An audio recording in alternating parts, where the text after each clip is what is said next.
de la modernité, c'est le mal du vivre trop vite, c'est le mal qui excusez-moi, puisqu'on va revenir après sur la transversalité économique, les 35 heures de travail, mais c'est quand même un phénomène de société qui est violent. C'est un bouleversement des cellules familiales avec une politique familiale qui, bon, a créé quelques allocations comme ça, mais j'y reviendrai parce que ce qu'attendent ces familles, c'est pas l'assistanat, que ce soit très clair, mais une politique familiale qui n'a pas évolué. Puis d'ailleurs, on peut se poser la question, est-ce qu'il y a encore une politique familiale? Il n'y a même plus de ministère de la famille, et donc il y a une sorte effectivement de phénomènes de société qui n'est pas prise en considération et face auxquels les politiques publiques ne se sont pas adaptées globalement. La Fédération nationale des familles de France n'est pas d'accord. C'est vrai qu'il n'y a plus de famille, le ministère de la famille, mais vous dites quoi? Que c'est le mal du siècle, c'est le mal du modernisme, de ceux qui travaillent beaucoup avec des horaires décalés, et finalement on divorce, on se sépare? Alors, peut-être au risque de choquer, mais allez-y. C'est pas un mal.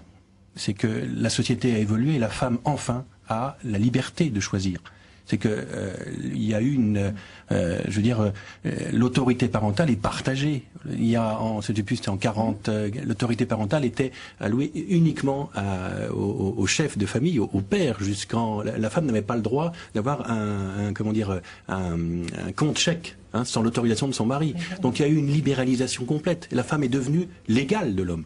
Ça a évolué et donc en fonction maintenant, il y a des situations qui sont insupportables en couple, insupportables et qui l'ont toujours été. Mais aujourd'hui, les femmes peuvent dire non, ça suffit. Et elles s'expriment et elles prennent leurs responsabilités. Donc je trouve que elles prennent un risque aussi. Alors, oui, ça ne veut pas dire que ce sont les femmes qui décident à chaque fois de la séparation et qui choisissent. Tout à fait. Mais hier, par exemple, il y avait une émission remarquable. Enfin, je pense sur France 2, hier soir, c'était vous avez raison, faites de la publicité. Excusez-moi. Bien entendu, bien sûr. Ce qui est intéressant, c'est de voir qu'aussi on se marie de plus en plus par passion, parce qu'on aime, plus que par raison. Avant, on se mariait, c'est un mariage de raison. Donc, j'allais dire comme mes parents, je les respecte beaucoup, mais ils sont mariés depuis 50 ans. Je sais pas, ils ont eu des hauts et des bas que moi, j'aurais même pas pu supporter, vous voyez. Donc, et aujourd'hui, on se marie parce qu'on aime. Quand on n'aime plus, on divorce et on se sépare. Donc on est victime de cette liberté, comme il dit. Et la femme est victime, effectivement, de cette liberté, plus la femme que l'homme, finalement. Marie-Thérèse Tablier, il n'y a pas un rapport un peu à la consommation, comme ça on quitte une femme quand on quitte... Peut-être pour rebondir, je veux dire, oui, on se marie de plus en plus par amour, ça certainement, mais on se marie aussi de moins en moins, d'une certaine façon, puisque maintenant plus d'un enfant sur deux naît hors mariage. Donc on a beaucoup de situations de cohabitation, donc c'est pour cela qu'on considère, on note toujours les séparations et les divorces, parce qu'on a un peu ces deux choses-là. Donc ça traduit quand même une évolution considérable, comme vous l'avez dit, des familles. Enfin, ça traduit une évolution assez remarquable de la façon de vivre en famille. Ça contribue à la diversification des formes de famille, mais aussi à leur complexification, parce que simplement d'un point de vue statistique, qu'est-ce qu'on a comme difficulté à s'y retrouver? Je parlais de l'INSEE tout à l'heure, oui, c'est dans quelle boîte, dans quel tiroir? Démographie. Ouais. On a beaucoup de difficultés parfois à essayer de donner simplement des appellations. Donc selon l'INSEE, une famille monoparentale, c'est un parent qui élève seul son ou ses enfants de moins de 25 ans. Mais après, comme on l'a dit, c'est tellement multifacette. C'est la famille recomposée, c'est celle où le père est parti pendant un an travailler, ou bien, enfin, c'est multifacette. Enfin, je pense que vous avez parfaitement raison. Enfin, pour moi, les familles... Il n'y a pas un type de famille recomposée. Elles sont toutes uniques et elles sont multiples. Et en même temps, on parlait tout à l'heure de familles recomposées. Vous parliez aussi de situations transitoires de familles monoparentales. On est là, c'est que souvent, pas toutes, et malheureusement, mais il y a des évolutions, il y a des recombinaisons dans les couples, il y a des familles qui deviennent familles nombreuses parce que de 2 à plus 2 plus 2, ça peut être très nombreux. Comme Jean-Pierre qui a 8 enfants, 6 plus 2. Oui. Je voulais juste qu'on fasse une pause. Regardez ce reportage, c'est très concret, c'est l'histoire d'Émilie et de Reza, parce qu'on parle des femmes, mais ça touche aussi les hommes. On a vu avec Jean-Baptiste. Vous allez le voir, ils nous ont ouvert leurs portes, mais aussi leur quotidien. Vous allez le voir, c'est un peu la galère, c'est pas toujours facile. Regardez ce reportage de Mélanie Trachler, de Betty Lacheguerre, un montage de Véronique Landolfini. Reportage. Émilie travaille à Paris. Elle est chargée de mission pour une association qui accueille des enfants après l'école. Reza, lui, est docteur dans le département de cancérologie à l'hôpital Pompidou. Leur point commun, ils éduquent seuls leurs enfants. Sur son lieu de travail, en papa inquiet, il commence déjà les leçons.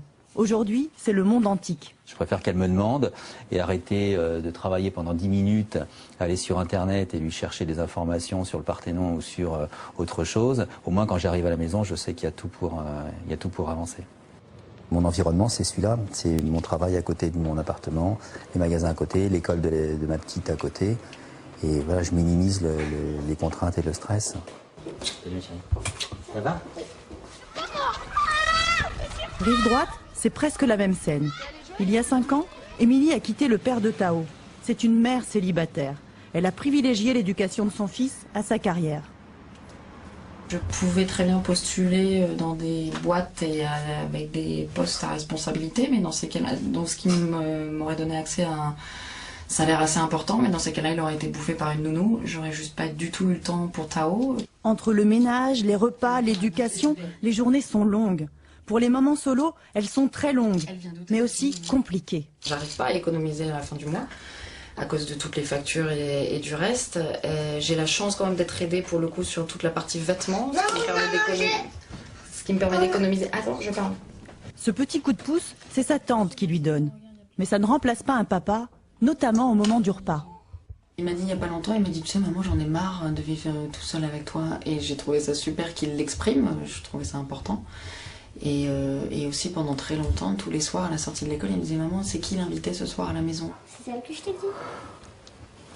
D'accord. Tu veux que je te le récite? Allez, vas-y. Alors, Ce soir, Reza est fatigué.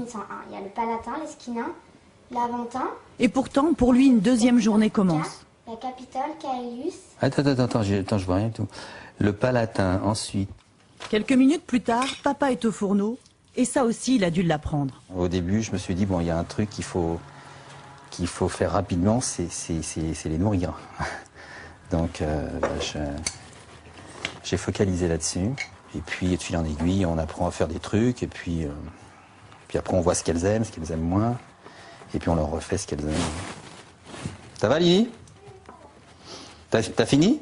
Quand tu couches ton enfant arrivé à 9h du soir, t'as juste envie de te mettre les pieds sur la table et de ne rien faire parce que t'as déjà assumé le boulot de la journée, t'as couru et t'as ensuite enchaîné sur toutes les tâches de la maison, l'attention à l'enfant, le fait d'être présent et parce que quand je suis avec Tao, j'ai vraiment envie de me donner à 100%. Et puis c'est l'heure maintenant de coucher les enfants. L'appartement est enfin silencieux. Place aux confidences. Si moi j'ai un coup de mou, il y a l'autre. Là, on ne peut pas avoir de coup de mou, c'est pas possible. Quand on est à deux, au moins, c'est quand on craque, on peut dire à l'autre s'il te plaît, récupère l'enfant pendant juste l'espace de 5 minutes, le temps que je souffle. Il faut qu'on joue les deux rôles.